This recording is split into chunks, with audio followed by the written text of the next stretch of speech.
dari Tenan.com. Perlu kami sampaikan yang pertama itu bagaimana Polda Metro Jaya bisa mengusut sampai pengadilan. Yang jelas kita bukan tahapan-tahapan. Di sini tahapan untuk kepolisian dan tahapan penyidikan. Nanti kami akan koordinasi dengan pihak kejaksaan untuk masuk ke tahap ke penuntutan. Jadi biar nanti dari pengadilan juga itu putusan seperti apa nanti akan masuk ke persidangan seperti itu. Ya. Jadi masing-masing kita punya kewenangan masing-masing ya. Kalau tugas kita adalah sampai penyidikan seperti itu, Mas ya. Dan yang kedua, kenapa untuk Baresim dengan dalam penyidikan ini dan penyidikan dalam terus terang aja banyak sekali item ya barang bukti digital forensik yang diperlukan oleh kita. Pemeriksaan itu tidak cepat, ya pasti membutuhkan waktu yang lama. Untuk itu, karena pemeriksaan dari hasil digital forensik lapor, ya, digital forensik dan digital forensik itu baru selesai dalam waktu minggu kemarin. Nah, sehingga kita bisa menetapkan sesuai dengan apa yang menjadi hasil pemeriksaan dari digital forensik tersebut. Akan untuk proses berlanjut. Demikian. Pak, izin. Nanti silakan mungkin kalau untuk teknis lagi Pak Dirkin pun bisa menyampaikan. Izin Pak. Silakan Pak siapa? Kemudian sekarang yang tersangka cuma 8 orang. Boleh dapat informasi terkait itu. Yang kedua, bagaimana Polda Metro Jaya menjamin bahwa proses pentersangkaan ini tidak akan mengalami jalan buntu alias akan sampai ke pengadilan. Mengingat tidak sedikit juga kasus yang sudah tersangka tapi SP3. Saya pikir demikian. Ya mungkin silakan Pak Dirkin bisa menambahkan.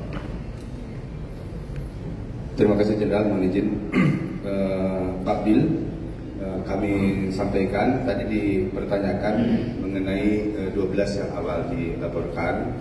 Dalam proses penyidikan ini tentunya kami berdasarkan pada fakta hukum yang kami peroleh di dalam proses penyidikan secara saintifik. Saat ini kami menetapkan 8 orang menjadi tersangka yang diduga melakukan satu perbuatan pidana. Namun demikian proses penyidikan ini terus berlangsung dan kami terus melakukan pendalaman. Kemudian berkaitan dengan bagaimana selanjutnya proses penyidikan ini berjalan, tentunya kami juga sebagai sebuah kesatuan bersama-sama dengan Jaksa Penuntut Umum dalam criminal justice system, kami terus melakukan koordinasi berkaitan dengan perkembangan penanganan perkara ini, ya tentunya dalam hal penuntutan juga ke depannya untuk dihadapkan di sidang peradilan sehingga bisa memberikan rasa keadilan bagi masyarakat Indonesia. Terima kasih. Baik. Siapa? Baik, terima kasih Mas dari CNN ya. Terkait dengan kewenangan yang diberikan oleh undang-undang terhadap penyidik yang berhubungan dengan penahanan, tentunya ada beberapa pertimbangan yang akan dijadikan sebagai bahan pertimbangan oleh penyidik nanti pada saat pelaksanaan pemeriksaan kepada tersangka. Dari yang lain silakan. Ya. Izin saya Habibi dari Merdeka.com ingin meneruskan saja tadi kan untuk masa penahanan itu kan tergantung dari pemeriksaan nanti tersangka dan itu waktu untuk pemeriksaan tersangka itu kapan? Karena kan baru dari perkara kemarin. Itu saja mungkin Pak. Terima kasih.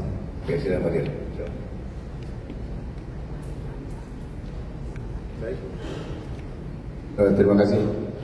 Tentunya kita setelah ini akan mengirimkan surat panggilan kepada yang bersangkutan. Kami berharap mudah-mudahan dari para tersangka bisa memenuhi panggilan kami sehingga hak yang bersangkutan sebagai warga negara untuk menyampaikan klarifikasinya dalam bentuk berita acara, itu dipenuhi juga oleh yang bersangkutan.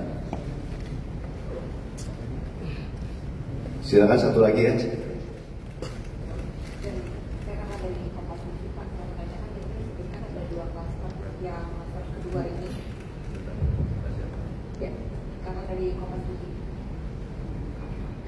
Kedua ini kan tadi disebutkan ada 3 dan yang pertama ada 5 tersangka.